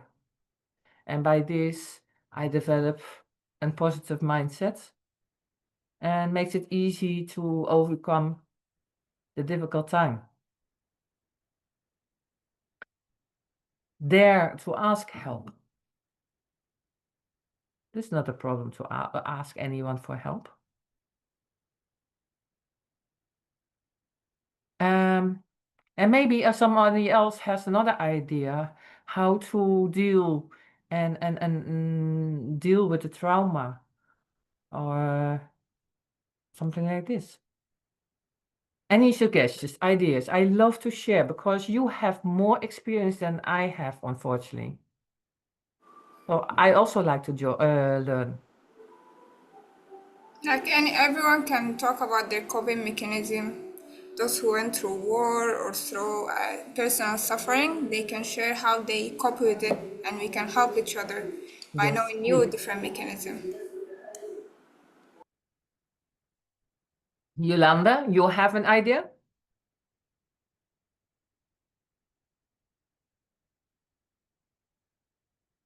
Rida or Sarah, please, may I hear yours? For me personally, the thing that helps me cope with hardships is writing things down, not necessarily like a journal, because I find it really hard to articulate my feelings and emotions. So every day I would set a timer for about 10 minutes. And in these 10 minutes, I just write every single thought that I have in my brain, whether everything is connecting, whether it makes sense or not. I would just write everything down. Even if my handwriting is ugly, I would just keep writing and writing and writing. And when the timer sets off, I find that, I have this mental clarity because all of this chaos in my brain have now been moved to an external medium, and I'm able to look at, these issues and problems more clearly and learn how to deal with them and make peace with these hardships. So yeah, it helps a lot, but it takes practice. So like every day, just like set a timer. It can be 10 minutes, 20 minutes, and just write everything. I hate this person. I like this person. Why did this happen? Why did that happen? The weather today. I ate this. I said this. Like every single thought in your brain. It does help a lot. I love it. I really do love it. Thank you. Welcome. Other people. Because, and by the way, I know, I recognize also the writing part, so empty your mind and everything. And also when you read it later back, then you see a kind of development, and this just makes it easier to carry sometimes. It's my experience. In my experience, when I was in Sudan, I think I coped my feelings with my friends, like talking each day with my friends and releasing the negative energy and understanding myself is like talking to my best friend day to day. Mm-hmm. And sometimes or just going out for a walk, maybe that will do for me. Nice. There's also good examples. Other people. Monique? Oh, wait. Oh. Or others? More examples?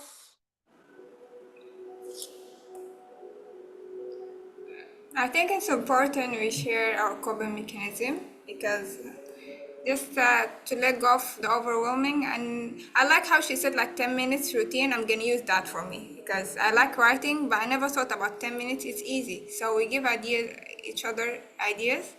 For me, my coping mechanism, it depends on the emotion. If I was feeling anxiety and very angry, I go for a walk, I go for joking. If I feel like emotion overwhelmed, I will paint or write. So we need to know each emotion and what to do with each one. Yeah. I see Perta. Greta? I love to hear yours.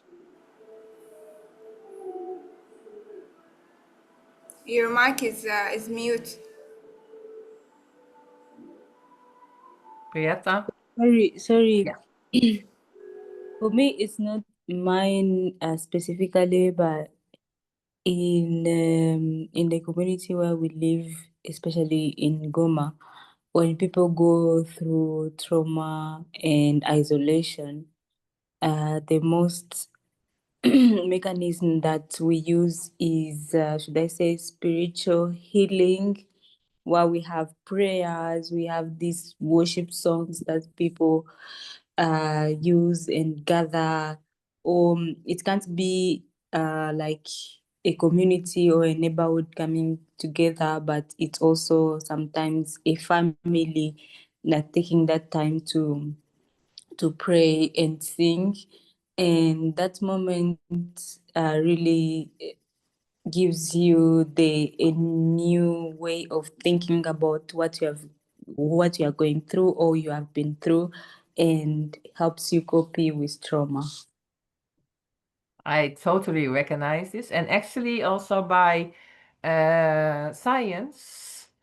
However, I have to admit, most science is what I could find is delivered by Western, but still, I think it's connecting also to your mechanism you telling. Best way they say to coping it, the trauma, and in psychological way is to talk about it by yourself, you develop your own strengths. But in the second way is indeed the spiritual way. The other way. So trust yourself, your own strength is very important. And sharing the pain or the fear isn't a weakness. It's actually a strength, because the moment that you share, it gives also some space for other energies. And it makes it easier to carry the trauma or to release it. Also, it makes it easy for other people to respond, because other people know, they feel also your trauma. And like everyone, most everyone actually, they want to help others and each other. But when you don't speak or don't reach out or something like this, it makes it harder also for other people to try to help. So in multiple way, it's important to speak. And the second part is indeed also the spiritual way, the religion, the prayer, to have this moment, because it's not only about you in the moment then, but also to have a connection with the spiritual guide you trust. And for one, it's God. For another one, it can even be a tree these days. But the trust and the connection you can have with somebody else helps you. It makes it stronger to survive a trauma. Hope and trust. Even when it's the hardest time, try to trust. Even when you never get an answer on why something happened. This is a crazy question, actually, and a difficult question why things happen. Just ignore it. Because it's not important even for sometimes. It's about how to deal with the moment and to survive, to go and continue to build a connection with others in yourself. Hope and trust. By this, it's also already mentioned before, community. You are not alone. Share. Build up. It's also helping in the prevention. Because the stronger you have a connection with other people, it's easier even to prevent a trauma, but also to release the trauma, because you can carry it together. The other guy, and what I mentioned, it's a strength. For this, I hope everyone recognizes Catherine. Acknowledge the pain and the fear. Don't hide it. Share it. In the meantime, don't embrace it, because it's a moment. Don't get into it for a long time. But you are allowed to cry. Actually, I sometimes, can you put it in the bingo? I look for a movie or a video or something. It can be a stupid video of a film, but I will cry. I want to cry. And not because of the story in the video or the movie, but to release some tears. So the bucket will become a little bit empty for the moment. It's helping to have, again, more positive feeling. But also check people around you. Not everyone is able to talk. Check on them if they have a change of behavior, or maybe become silence. Check what happened. Maybe they developed new trauma or depression. In the meantime, recognize also that silence can be done because people know that you have a trauma and they don't know how to deal it with you, what to say, how to respond, and therefore they step away. So don't blame somebody when they stay away and you don't see or hear anything. It's also a kind of protection for themselves because they are also in a hard time. By your heart, you know that the other people are still connect to you. Even when you don't or hear or see them, you know they're the best. But the situation can change things. Trust, again, in yourself, in each other, and time.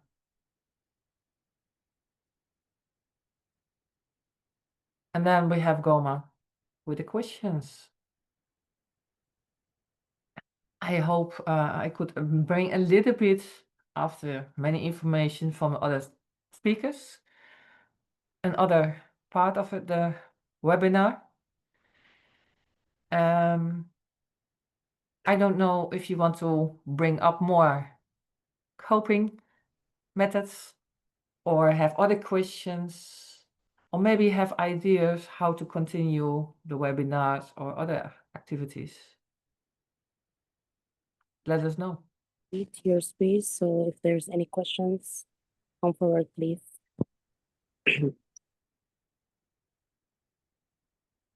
I couldn't find the rising hand emoji, so I just.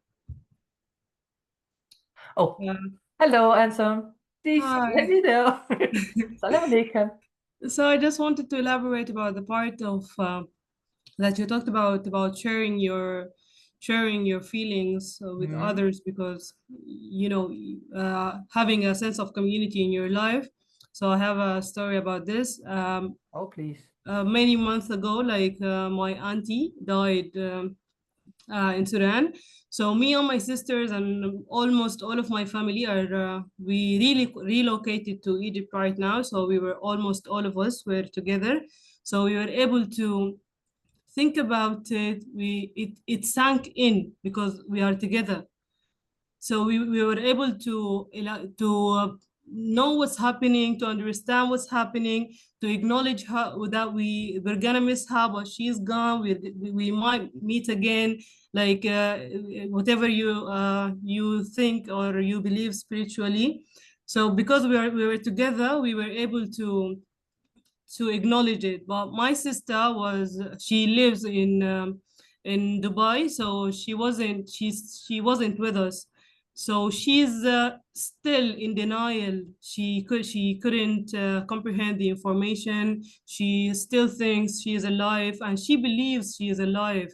But I Yeah. think this incident made me believe that in your community with the people around you, you can overcome any hardship in your life. But when you are alone, it's difficult, even with something as basic as acknowledging like that you have lost someone. So I do agree with you in that point, and having a community around you is very important. A lot of us these days feel like they do not need people around them just because technology made it easier to not need people, but we need to need people. We have to need people because this is our true human. This is just a basic human behavior. We meant to live in community. We meant to live together. So even if it's easy to live without other people's, just go ahead and do it. Involved in your community, involved with your people, your family, your sister, your brother, your sisters, and your brothers. Is gonna change everything for you. It's gonna be a game changer. I cannot say it better than you did, Hassan. Shukran. You're welcome. عفواً. Yes. Yes, no, this is indeed the most important part also for me, having people around me, and not always directly by my own situation, but I know by heart that I have this connection and things and people and asking me every Friday. I am in the Netherlands at the moment, but every Friday afternoon around 2 o'clock, I get couscousi. I get this couscousi by a picture. Because the family from what I'm connecting to, they're eating at that time the couscousi, of course, and they make a picture and share it with me, so we eat together. And by this, it's really fun. Wallahi, كويس, shukran. So you belong to somebody and people care, you know that people care about you. And also at Friday morning, every time, many people sharing Juman Babarak. Yeah, and it makes it easy to carry heavy hearts. So shukran. Yeah, that's true. Thank you. Other people. I love to hear more this kind of stories, by the way. Love it because it makes it easier to also for other people and kind of examples how to copy and also knowing that actually almost and for sure in this group I think everyone has history and traumas and challenge in life. And in the comments already people mentioned also that I think it's important to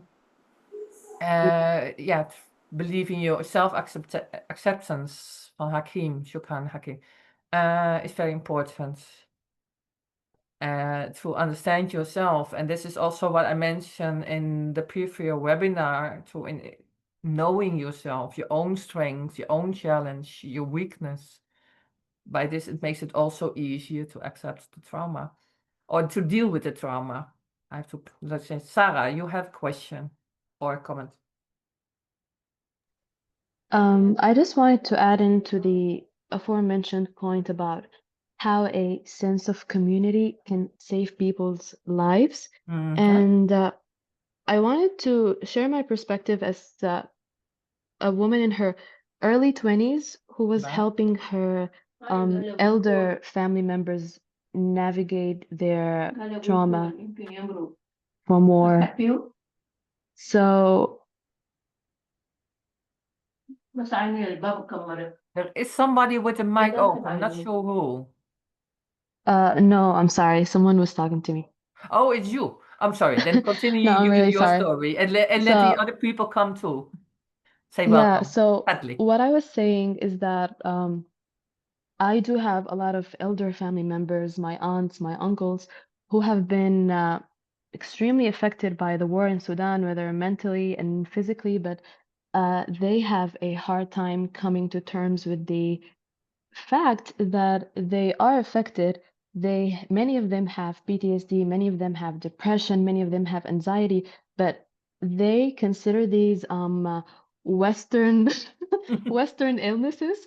When I would bring it up to them, like, hey, you know what? It's not normal for you to be so jumpy whenever someone opens a door, for you to, avoid loud noises. And they go, oh, Sarah, you just love parroting these Western talking points. And I told them, oh, no, no, no, that's not what I'm trying to say. So I just try to find the appropriate language to convey these messages to them.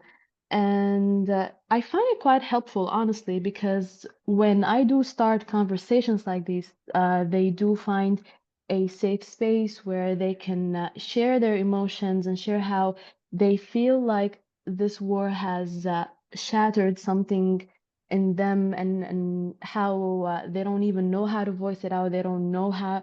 I mean, it's very expected.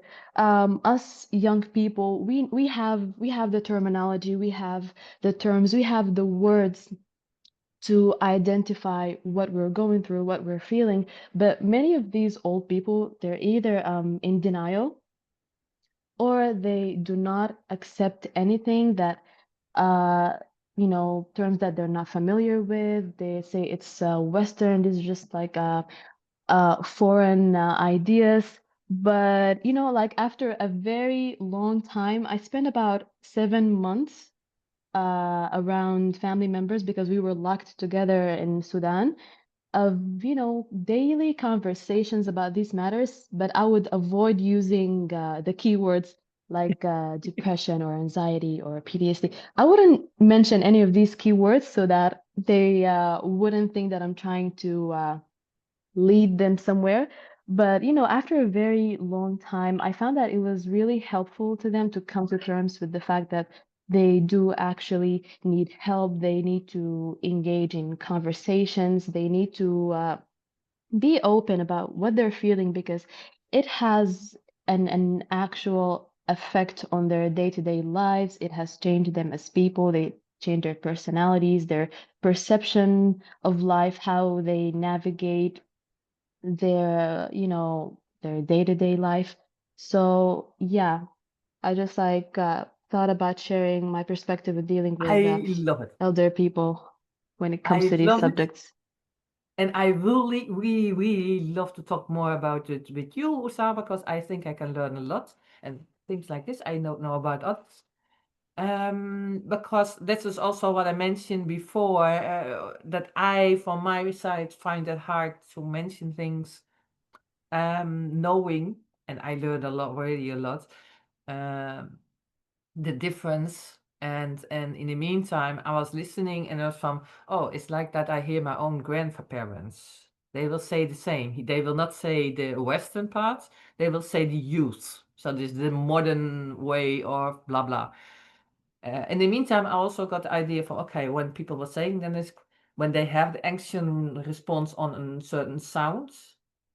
So you can say, okay, this is not healthy and tackle the trauma or something, or because they will deny making a joke and then create the open door of an opening to start a conversation maybe.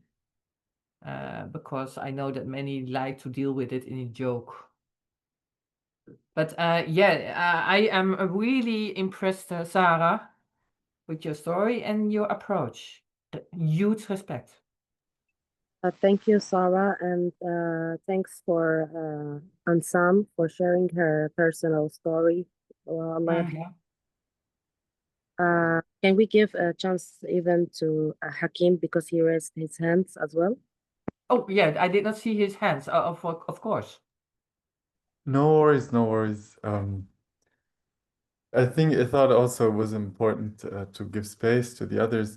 I just wanted to say that I really liked Ansam's point about community, because when you asked how we were doing, Yvonne, I wanted to say that I'm actually doing quite good because I'm enjoying the seminar so much, and that it has such different elements that Ansam made an entry with poetry, and I really liked it. And since I was working with you, it also lifted my mood these past weeks, because I have a place where I am understood, or where I can speak about things I am concerned with, but there are barely echo chambers in my social environment here in Germany where people acknowledge the crimes and the realities of people in conflict zones. So I also wanted to say earlier that a good coping mechanism is to get active and to stay active and hopeful no matter what's going on. That's what helped me in situations of powerlessness. And co-creating this webinar gives me a sense of power and of realizing ideas, ideals, and getting active. Yes. Thank you very much. No, thank you very much, because indeed, first of all, I'm happy to hear that the connection with Women Beyond Silence. I totally follow your comment and response on this, because they are also great women behind of it. That's for sure. And they collect many beautiful people around them. So I totally understand your comment. And related to be staying active, indeed, this is helping too. I have only one recommendation. Be aware that you also take some time to rest. It's okay to have a moment, or even a day, or even 2 days that you totally collapse. This is okay. Dare to trust that you have the strength to take yourself back and to go back to an active anything, because you are having, for sure, when you're still in the middle of the trauma situation, in the conflicts or any other situation, you are dealing with huge amount of stress. So it's okay to push yourself for a moment down before you continue being active in the surviving mode. So yeah, it's not dare to trust yourself, your own energy. Do I miss more hands, actually? Rida, you have a better view than I have. No, I think we reached an ending. So we thank you so much for your presentation, and thanks everyone, each one of you. With that being said, I would like to say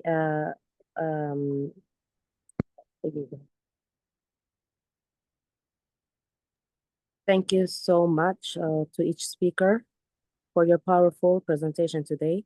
Your words have not only been our understanding of gender-based violence and peace building, but also reminding us of the urgent and the responsibility we all share in creating safer, more just community. We are grateful for the time and energy you have given us, and for the work you continue to do beyond this webinar. On behalf of everyone here today, thank you for being a voice of the truth, resilience, and hope. I would like to encourage you guys to join our peace and love letter compound to Darfur by writing solidarity letter that will reach them directly by sharing our demands, or call it by yourself. We are grateful for the time and energy you have given us, and for the work you continue to be beyond this webinar. So with that being said, we look forward to carry this lesson forward. Once again, thank you. Thank you so much too. I have also one last moment. Please say the names and everyone, because we have now the webinar, but don't hesitate to reach out to people inside the group or the whole group when you want to share something, or you have a question or anything. Reach out. You are not alone. This is a group. Let it grow and support. Thank you all. Thank you, everyone. You're all been amazing, and I love you all so much. And I'm glad you stayed up like for 2 hours and more. Like, you guys are all amazing. Thank you for the speakers, for the audience, and let's keep fighting this. Let's keep doing good, inshallah. Now we're all gonna leave. If you have something else, you can please, for the speaker, share your link in the group so people can contact with you, and your presentations too. Does anyone want to say something before we leave? Madam Berta. Thank you everyone for your time. Thank you everyone for this effort. Thank you to Sabih for what you have done, collecting and working very hard in this seminar. You have been doing a great job. Thank you. Thank you for everything. Thank you. Okay. We're gonna leave now and wish you a great night. Have a nice evening, everyone. Bye-bye. See you. Bye bye. Good night. تصبح بالخير. You guys are so cute.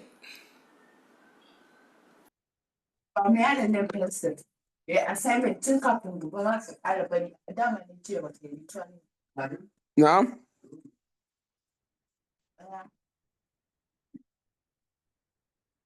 Ba shi bensu ne assignment.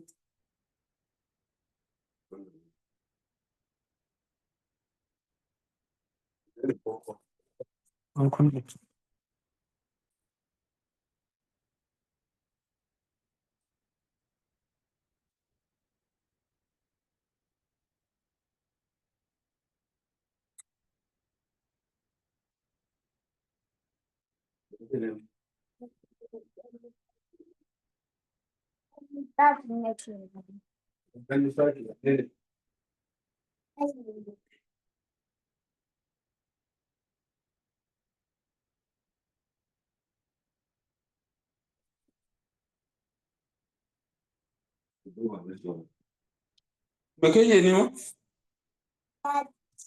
Wani littafi?